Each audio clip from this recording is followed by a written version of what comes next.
Right, so just having a very quick look at Ren's channel still, and this looks really cool. I don't know if people have seen this.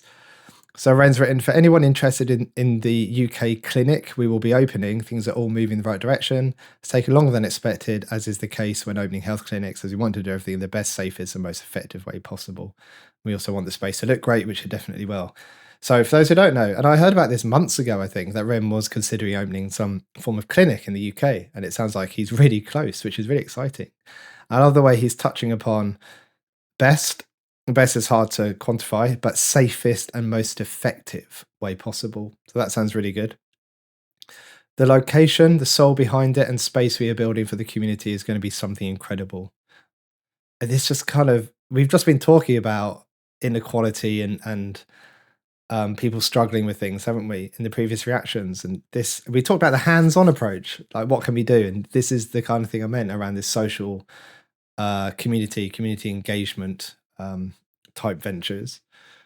Uh, we'll be posting an in-depth video on it toward the end of November, beginning of December, with the first peek at the space, an in-depth dive into the mission of what we're trying to achieve, along with the first community spaces we'll be holding, facilitating for people struggling with physical and mental health while the clinic is being set up. It's so important for me to create spaces where people do not feel alone. I mean, social connection, one of the ways of well-being, but also systemically and structurally is really important, where they can feel seen, heard, and can make friends with dealing with loneliness from chronic illness. Yeah. I believe what we can offer is something lacking in the private medical space, a space that will never be primarily motivated by profit, but motivated by the sole purpose of giving people a reason to live. I think that's so important, isn't it? I see so many mental health startups where, how do I phrase this? They start with good intentions, but they very quickly turn into how do we make a profit out of this? And what that often looks like is having to cut corners in order to affect profit margins, but those cutting corners then has an impact on the very people that they're trying to serve. And with mental health and physical health, it can't work like that. It just can't. You can't that can't it's pretty obvious what I'm saying, isn't it? But you can't cut those corners because it impacts people's lives. It's ridiculous. So many of you have relayed how much having a digital space where they can meet people who can relate to them has helped them over the years, and we want to bring that to the real world, whilst also simultaneously offering very practical interventions, which can help manage symptoms of chronic health issues across the board. Um, yeah, I went really so interestingly. I went to see Knox Hill playing Brighton the first time. I think he played a second time. Disappointingly, Ren wasn't there. Not the first time anyway. Maybe he showed up on the second time. But that's not the point of this. The point of this is that what I thought was really cool was when I booked the tickets, I went with my wife. Thank you to everyone who kind of said hello to me. All really nice and kind. I said some very kind things. I'm really sorry. I was really sweaty. It was a really hot club, so I'm not normally like that.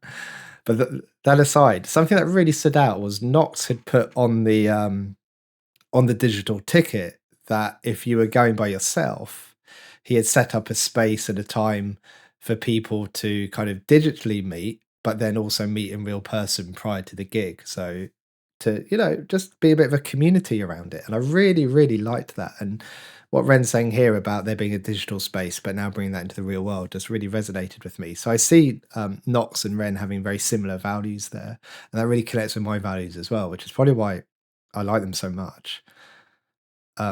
We're building an incredible team covering many different bases, want to be a resource of wealth, cutting edge information, but most importantly, provide a community space where people don't feel dismissed or in a conveyor belt like system. And that doesn't feel overly clinical or depressing. Absolutely.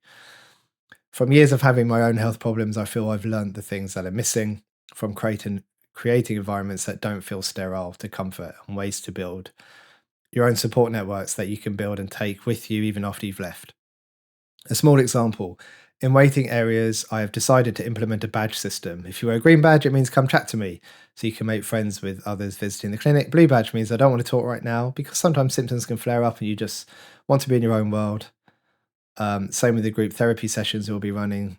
these will be a space to either listen to others' stories to help you feel less alone or share your own in a judgment free environment. I truly believe one of the biggest things lacking in healthcare is community. Just being held by a group of people who want the best for you can be one of the most healing elements.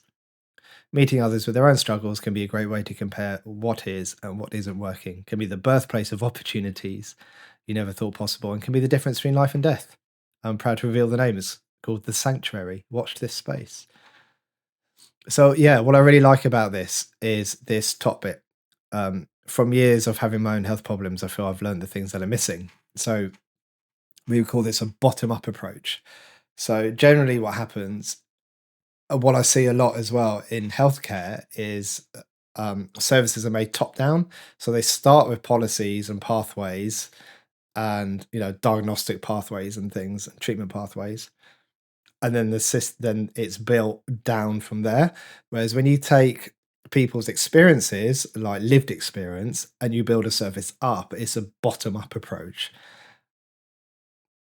And that, in my view, probably builds a better experience of a service.